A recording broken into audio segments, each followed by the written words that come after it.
dependent sa RTSB in terms of transmission. Meaning, if you have RTBB alone, class RTBB alone, even though ang vector niya is nephatitis virescens, dili niya na-transmit. Dili makatransmit or di makakuha ng RTBB yung vector niya. Because itong RTBB class is very dependent on the toxin or helper component of your Grabe klaro makaya kumapa, no? Mga pores, mga blackheads, mga kagits na naman. Grabe.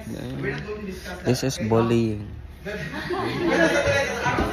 These are types of viruses na non-infective na non-infectious mga viruses na meron doon sa, let's say, host or main na virus. For example, RTBB class alone, kung wala yung RTSB, wala yung helper component from the RTSB, hindi na siya ma-transmit. RTSB alone class, independent. Even though RTSB rin na siya, ng nephatitis virescens, maka-transmit, maka-spread. Sana, pero RTBB alone, dili. Kung RTBB na, dira na.